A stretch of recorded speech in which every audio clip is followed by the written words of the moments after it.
Hey, what's up you guys, my name is Wolf, and welcome back to LEGO Arts. In our last episode, we did a showcase on Chainsaw Man. Now this episode, we are doing a project I've been excited to do for some time, and that is the official remake of Devil May Cry 5. These guys, I haven't done Devil May Cry minifigures in quite some time, and I remember I think about 6 months to a year ago, I had posted like a poll on Instagram of of how to do some Devil May Cry minifigures, especially after the release of the Netflix adaptation.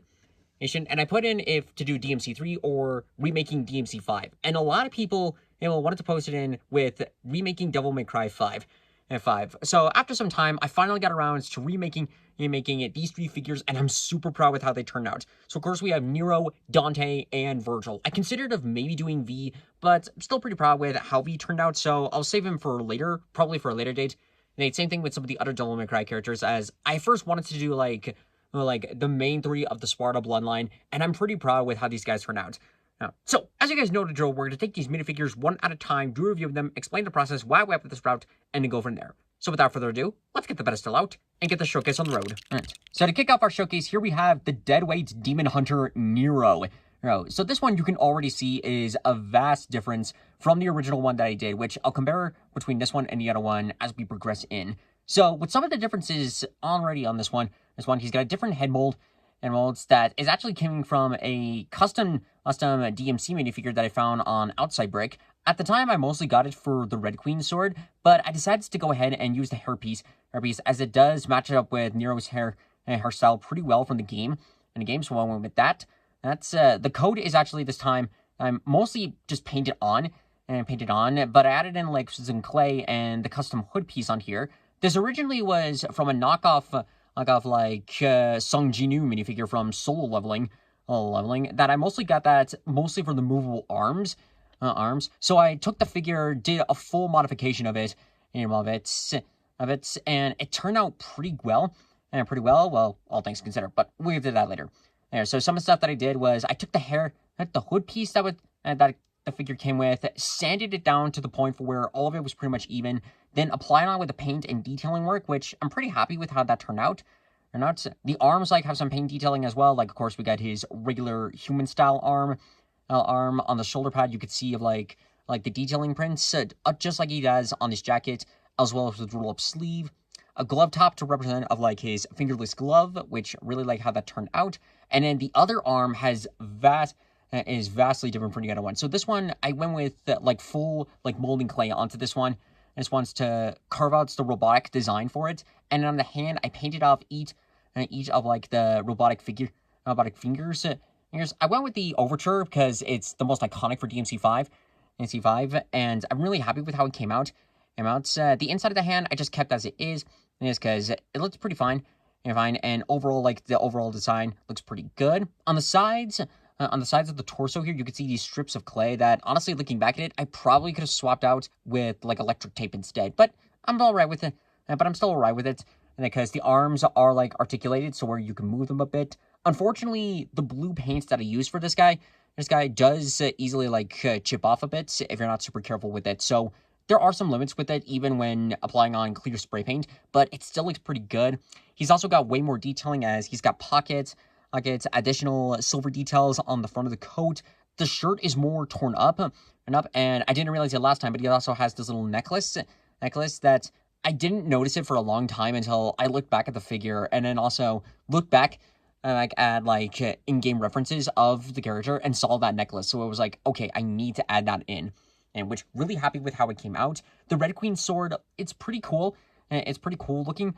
I'm really liking how it looks. And just to show comparison, here was the original Nero that I made back in, I think it was 2019 or 2020, somewhere around that era, but you can see the insane difference with this guy. You could see a lot of the detailing work that this guy had has pretty much faded off, as I think at the time I had used a Sharpie for detailing work, and I've come to realize that Sharpie over time fades off if you don't apply clear spray paint to it. So that's definitely a bit of a problem, but you can definitely see the vast difference between these guys is just fucking insane. I really can't believe it. Also with the Red Queen, and queens that, like, you could so see they're very different. At the time, I was pretty proud of this red queen, and honestly, like looking at the sculpting work, I was okay with it. But it's so big. It's such a huge sword. A huge sword. So definitely wanted to go for a slightly smaller approach, but not too small. So I'm really happy that there was this custom mold of Red Queen. A Red Queen from the DMC5 adaptation, because otherwise I would have had to get, like, the DMC4 rendition of it. And it's okay, but I wanted to make the character, like, as accurate as possible. And and at the end of the day, like, fine, it really paid off, and this just looks really well done. Again, there's a couple of changes I would have added in, like, I would have tried to make sure, like, probably would have used a different dark blue to, like, make sure that it would actually stay on and not chip off. But at the end of the day, this looks so amazing. Amazing, especially in comparison, so I'm very proud with how this turned out. Next up here we had the Wacky Woohoo Pizza Man Legendary Devil Hunter Dante. This one, I definitely wanted to upgrade it from my first one, and it was the first one that I got done out of the way from the amount of detailing I went onto this one. So, to get some stuff out of the way first, he's got a custom hairpiece this time that originally I was going to use like the same style hairpiece that I used for my last one, but when I bought a couple of, like, Devil May Cry custom parts, I also was given an exclusive kit from Limitless-Minifigures, figures of like a Dante kit, okay, and it came in with this hairpiece. I liked the hairstyle, so I thought of, like, okay, let's use it for this figure. It's the same head. The head is sort of like the same one in one style that I used for the first guy, but this time I painted in the eyebrows to have it a little bit more of a difference, and it's based off of an official Lego minifigure, so the face size looks so much better than the last one. On the rest of the body, I really incorporated more of the 3D elements into this one. So you can see, like, the various pads, and the rolled up sleeves, and the detailing on the back. You can really see, I made sure to, like, really upgrade this guy as. I thought about doing like, the 3D printed coat piece that I have, but I'm still experimenting with that one to put it on in a way to where it can fit on the figure, without, like, the arms being too loose, or having to, like, sand it down to a point where it will break. So I'm still experimenting with that one.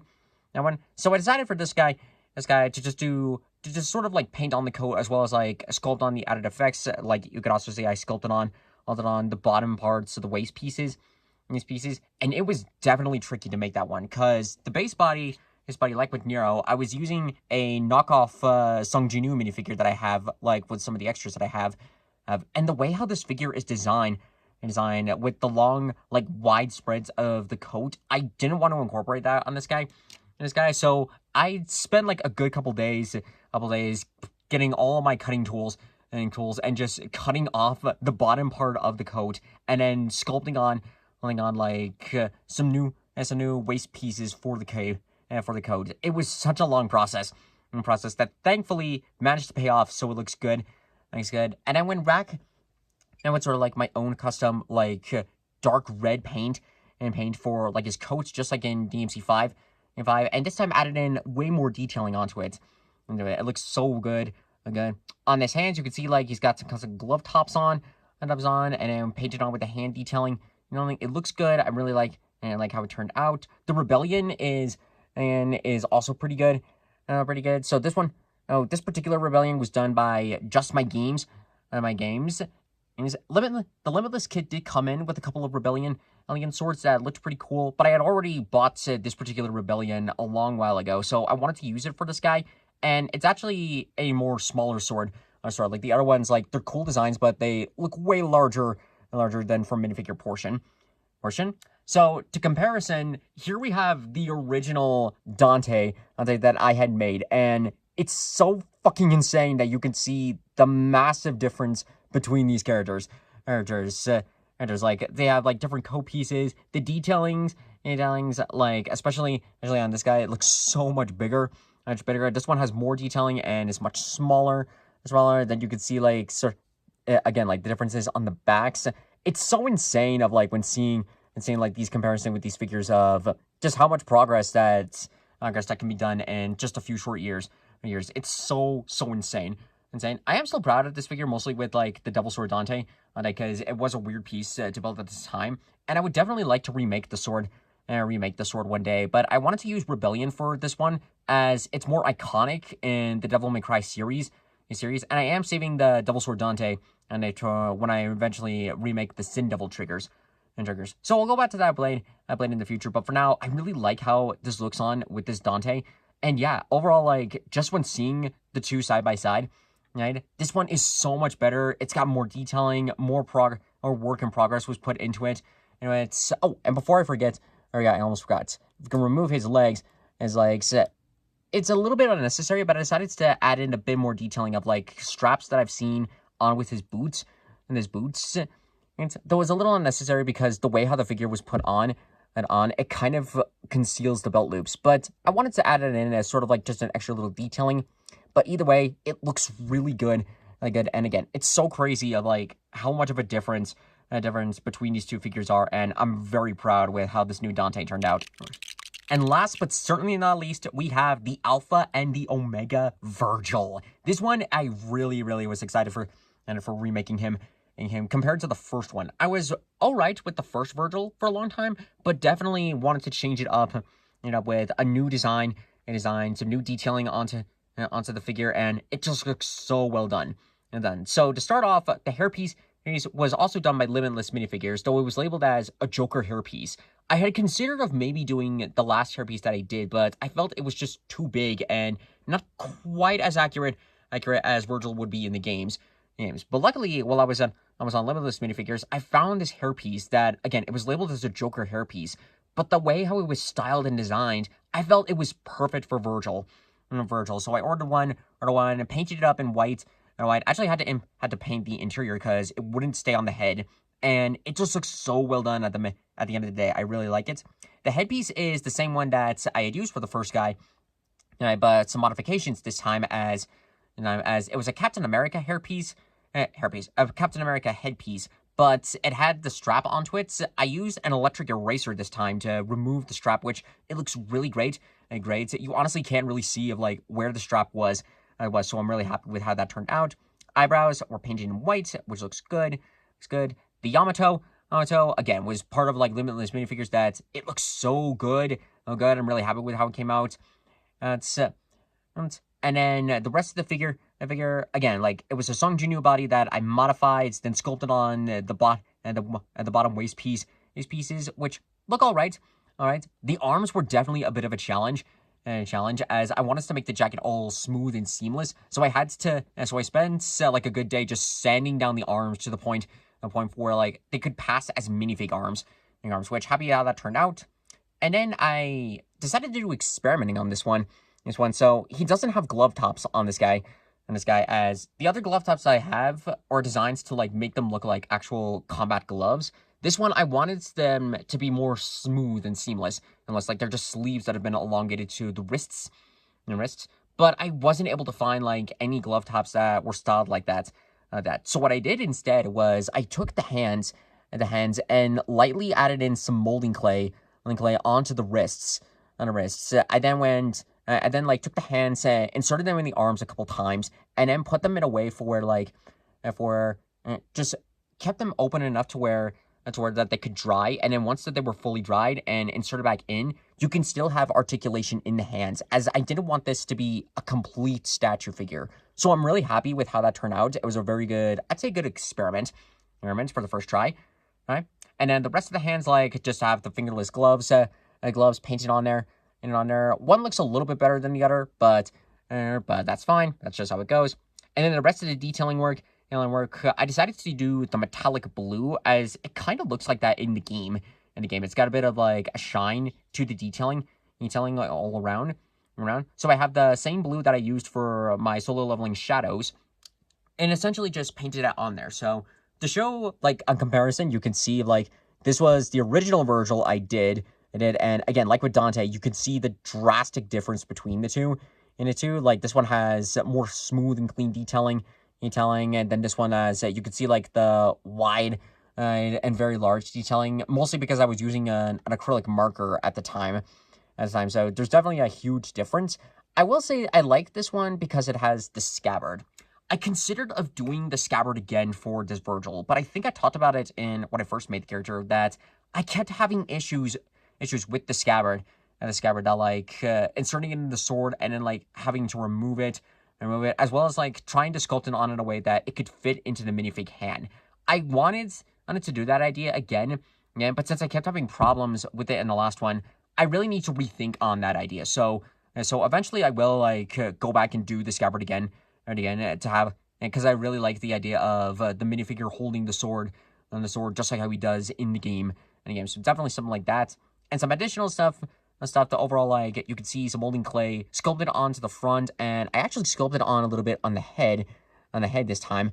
So you can see if we go ahead and remove it, and I want us to carry on the idea that it's a jacket that he's wearing. I took some clay, made sure to secure it on there, and then just lightly sort of just like inserted the head, and then would remove the heads to ensure that the figure would fit in properly. And then like he's got some extra detailing underneath with his legs. These were just like some added detail bits that you can sort of see. You can't really see them when he's wearing like the full suit, but it's just like a fun little additional detail that I wanted to include for this guy. And yeah, it's just the overall like vast difference between, again, with this Virgil and compared to the other one is very insane. But I'm very happy with how the new Virgil turned out. This looks really, really good. And there we go. That's going to do it for this episode of LEGO Arts. I hope you guys enjoyed this video. And just to close it off here, we have like the new figures at the front and the old figures on the back. Like, I've expressed in the past that I didn't like remaking a lot of figures, but honestly, looking back on that, it's actually a cool thing to sort of like go back and remake some new stuff when you learn like new skills, new techniques. And I'm very proud with how these new Devil May Cry minifigures turned out. Now, it was a lot of fun building all these guys. And I definitely want to do some more DMC figures. I'll probably go back and remake the other ones I've done. I for sure want to go back and redo the Sin Devil triggers, which I have kits again from Limitless minifigures that I will touch on in the future.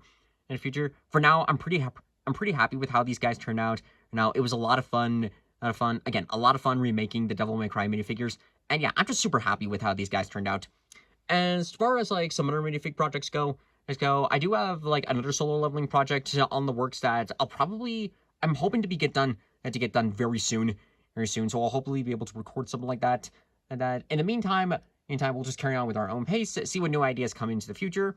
And yeah, overall, that's going to be it. So if you guys want to see more videos like this in the future, be sure to subscribe to the channel and hit the bell notifications. It really, really helps us work on lots of ways, LEGO projects, and really heard out of some fun.